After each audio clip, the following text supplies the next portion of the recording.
ಭೂಮಾಪಕರ ಹುದ್ದೆಗಳಿಗೆ ಸಂಬಂಧಿಸಿದಂತೆ ಒಂದು ಗುಡ್ ನ್ಯೂಸ್ ಇದೆ, ಒಂದು ಬ್ಯಾಡ್ ನ್ಯೂಸ್ ಕೂಡ ಇದೆ. ಬ್ಯಾಡ್ ನ್ಯೂಸ್ ಏನಪ್ಪ ಅಂದರೆ, ಈಗಾಗಲೇ ಈ ಹುದ್ದೆಗಳಿಗೆ ಕಾಲ್ ಫಾರ್ ಆಗಿತ್ತು.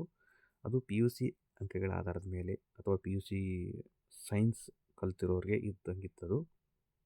ಅದನ್ನು ಈ ಸತಿ ಕ್ಯಾನ್ಸಲ್ ಮಾಡಿದ್ದಾರೆ. ಮತ್ತು ಈ ಹಿಂದೆ ಅದು ನೇಮಕಾತಿಗೆ ಕರೆದು ದುಡ್ಡು ಕೂಡ ತುಂಬಿಸ್ಕೊಂಡಿದ್ರು.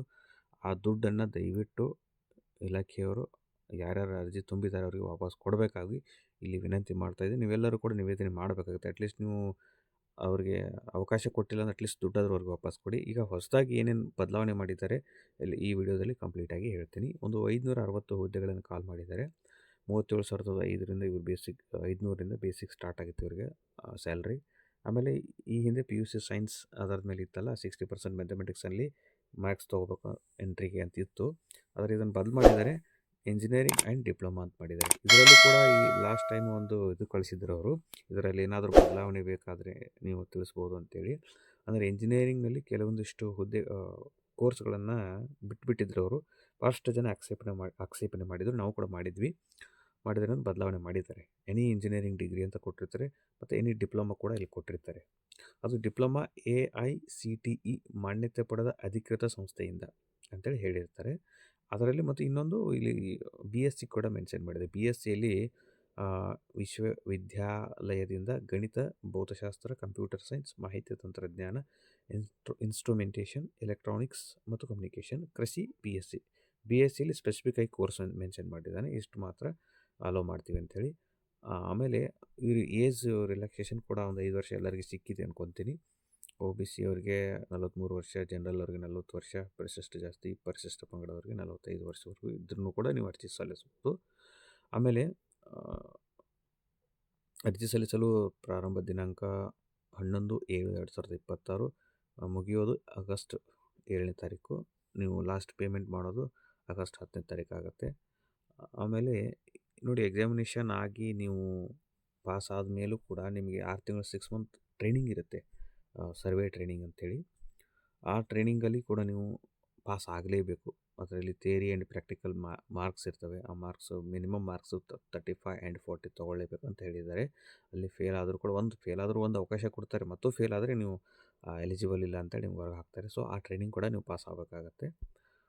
ಓಕೆ. ಆಮೇಲೆ ಇಲ್ಲಿ NPS ಸೌಲಭ್ಯ ಇದೆ, OPS ಇಲ್ಲ, ಓಲ್ಡ್ ಪೆನ್ಷನ್ ಸ್ಕೀಮ್ ಇಲ್ಲ, ನಿಮಗೆ ನ್ಯೂ ಪೆನ್ಷನ್ ಸ್ಕೀಮಲ್ಲಿ ಲಾಗು ಆಗುತ್ತೆ ಅಂತೇಳಿ ಸ್ಪಷ್ಟವಾಗಿ ಮೆನ್ಷನ್ ಮಾಡಿದ್ದಾರೆ. ಅಪ್ಲಿಕೇಶನ್ ಫೀಸು OBC ಅವರಿಗೆ 750 ರುಪೀಸ್ ಇರುತ್ತೆ.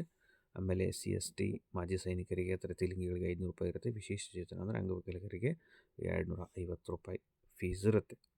ಇಲ್ಲಿ ಇನ್ನೊಂದು ಮೆನ್ಷನ್ ಮಾಡಿದೆ ನೋಡಿ, ಪಾವತಿಸಿದ ಶುಲ್ಕವನ್ನು ಹಿಂದಿರುಗಿಸಲಾಗುವುದಿಲ್ಲ. ಓಕೆ ಸರ್, ನೀವು ಅಪ್ಲಿಕೇಶನ್ ಕರೆದು ಕ್ಯಾನ್ಸಲ್ ಮಾಡಿದ್ರೆ ಅಟ್ಲೀಸ್ಟ್ ಹಿಂದಿರುಗಿಸಿ. ನೀವು ಕಂಟಿನ್ಯೂ ಮಾಡಿ ನಾವೇನಾದರೂ ಬೇಕಂದ್ರೆ ಕೊಡಬೇಡಿ, ಕ್ಯಾನ್ಸಲ್ ಮಾಡಿದ್ರೆ ಹಿಂದಿರುಗಿಸಿ ಅಂತ ನಮ್ಮ ರಿಕ್ವೆಸ್ಟ್ ಇದು. ಆಮೇಲೆ ಪರೀಕ್ಷಾ ದಿನಾಂಕಗಳನ್ನು ಟೆಂಟೇಟಿವ್ ಆಗಿ ಕೊಟ್ಟಿರ್ತಾರೆ. ಬಹುಶಃ ಇದು ನಂತರದಲ್ಲಿ ಚೇಂಜ್ ಆಗ್ಬೋದು. ಸ್ವಲ್ಪ ಏನಾದರೂ ಸರ್ವರ್ ಪ್ರಾಬ್ಲಮ್ ಆಗಿ ಅಪ್ಲಿಕೇಶನ್ ಹಾಕೋದೇನು ತೊಂದರೆ ಆದರೂ ಕೂಡ 10ನೇ ತಿಂಗಳು ಅಕ್ಟೋಬರ್ 3, ಆಮೇಲೆ ಅಕ್ಟೋಬರ್ 4ನೇ ತಾರೀಕು. ಕನ್ನಡ ಭಾಷಾ ಪರೀಕ್ಷೆಯನ್ನು ಯಾರ್ಯಾರು ಬರಿಬೋದು, ಯಾರ್ಯಾರು ಬರೀ ಅವಶ್ಯಕತೆ ಇಲ್ಲ ಅನ್ನೋದು ಕೂಡ ನೀವು ನೋಡಿ, ಈ PDF ಕೊಟ್ಟಿರ್ತೀನಿ. ಈ PDF ಲಿಂಕನ್ನು ನಾನು ಡಿಸ್ಕ್ರಿಪ್ಷನಲ್ಲಿ ವಾಟ್ಸಪ್ ಲಿಂಕ್ ಕೊಟ್ಟಿರ್ತೀನಿ, ಅಲ್ಲಿ ಹಾಕಿರ್ತೀನಿ, ನೋಡ್ಕೊಳ್ಳಿ. ಆಮೇಲೆ ಇದು OMR ಮಾದರಿ, ಭಾಳ ಒಂದು ಬೇಸರದ ಸಂಗತಿ ಇದು. ಯಾಕಂದರೆ ಈ ಹಿಂದೆ ನಾವು ಆನ್ಲೈನಲ್ಲಿ ನೋಡ್ತಾ ಇದ್ವಿ, GS ಗೌರ್ಮೆಂಟ್ ಸರ್ವೇರು ಅಥವಾ ಲೈಸೆನ್ಸ್ ಸರ್ವೇರ್ ಜಾಬ್ಗಳನ್ನು ಆನ್ಲೈನಲ್ಲಿ ಎಕ್ಸಾಮಿನೇಷನ್ ಮಾಡಿ ಪಾಸ್ ಮಾಡ್ತಾಯಿದ್ರು, ಕಂಡಕ್ಟ್ ಮಾಡ್ತಾಯಿದ್ರು, ಅಥವಾ ರಿಕ್ರೂಟ್ಮೆಂಟ್ ಪ್ರೋಸೆಸ್ಗಳನ್ನು ಇಲ್ಲಿ ಆಫ್ಲೈನ್ ಮಾಡಿದ್ದಾರೆ. ಮತ್ತು ಇದು ಸ್ವಲ್ಪ ಮೋಸಕ್ಕೆ ದಾರಿ ಅಂತಲೇ ನನಗನ್ಸುತ್ತೆ. ಇದು ಲೂಪ್ ಹೋಲ್ಸ್ ಕ್ರಿಯೇಟ್ ಆಗ್ತವೆ, ಮತ್ತೇನಿಲ್ಲ. ಆಮೇಲೆ 5 ಆಪ್ಷನ್ಸ್ ಕೊಟ್ಟಿರ್ತಾರೆ ಈ ಸತಿ, 4 ಕೊಟ್ಟಿರೋದಲ್ಲ. ನಿಮಗೇನೂ ಗೊತ್ತಿಲ್ಲ ಅಂದರೆ ಖಾಲಿ ಬಿಟ್ಟು ಬರೋ ಹಾಗಿಲ್ಲ, 5ನೇ ಆಪ್ಷನ್ಸ್ ಫಿಲ್ ಮಾಡಿ ಬರಬೇಕಾಗತ್ತೆ ಅಂತೇಳಿ ಹೇಳಿದ್ದಾರೆ.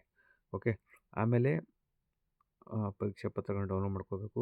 ವೋಟರ್ ID ಇದೆಲ್ಲ ನಿಮ್ಗೆ ಗೊತ್ತಿರುತ್ತಪ್ಪ, ಸಿಂಪಲ್ ಇರುತ್ತೆ. ಕನ್ನಡ ಭಾಷಾ ಪರೀಕ್ಷೆಯನ್ನು ನೀವು SSLCವರೆಗೂ ಅಥವಾ PUCವರೆಗೂ ಕನ್ನಡ ಲ್ಯಾಂಗ್ವೇಜಲ್ಲಿ ಕಲ್ತಿದ್ರೆ ನಿಮಗೇನು ಅವಶ್ಯಕತೆ ಇಲ್ಲ. ಫಸ್ಟ್ ಅಥವಾ ಸೆಕೆಂಡ್ ಲ್ಯಾಂಗ್ವೇಜ್ ಆಗಿ ಚೂಸ್ ಮಾಡಿ ಕಲ್ತಿದ್ರು ನಿಮಗೆ ಅವಶ್ಯಕತೆ ಇಲ್ಲ. ಅಥವಾ ಇತ್ತೀಚೆಗೆ ಯಾವುದೋ ಕನ್ನಡ ಭಾಷಾ ಕಂಪಲ್ಸರಿ ಕನ್ನಡ ಪರೀಕ್ಷೆಯನ್ನು ನೀವು ಪಾಸ್ ಮಾಡಿದರೂ ಕೂಡ ನಿಮಗೆ ಯಾವುದೇ ಥರ ಅವಶ್ಯಕತೆ ಇಲ್ಲ ಅಂತ ಹೇಳಿರ್ತಾರೆ. ಸೊ ಹೀಗಾಗಿ ಇದನ್ನು ಓದ್ಕೊಳ್ಳಿ, ನಿಮ್ಗೆ ಗೊತ್ತು. ಇಲ್ಲ ಅಂದರೆ ನೀವು ಕನ್ನಡ ಭಾಷಾ ಪರೀಕ್ಷೆಯನ್ನು ಬರೆದು ಪಾಸ್ ಮಾಡಲೇಬೇಕಾಗುತ್ತೆ. 150 ಅಂಕಗಳಿಗೆ ಒಂದು 50 ಅಂಕಗಳನ್ನು ತೊಗೊಂಡ್ರೆ ನೀವು ಪಾಸ್ ಮಾಡ್ಕೋಬೇಕಂತೇಳಿ ಹೇಳ್ತಾರೆ.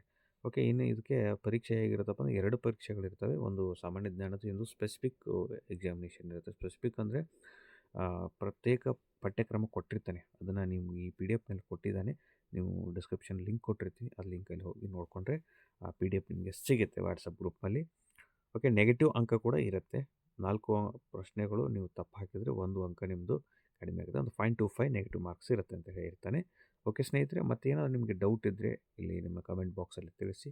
ಹೆಚ್ಚಿನ ಮಾಹಿತಿಗಾಗಿ ವಿಶ್ವಚೇತನ ಅಕಾಡೆಮಿ ಯೂಟ್ಯೂಬ್ ಚಾನಲನ್ನು ಫಾಲೋ ಮಾಡ್ಕೊಳ್ಳಿ. Thank you.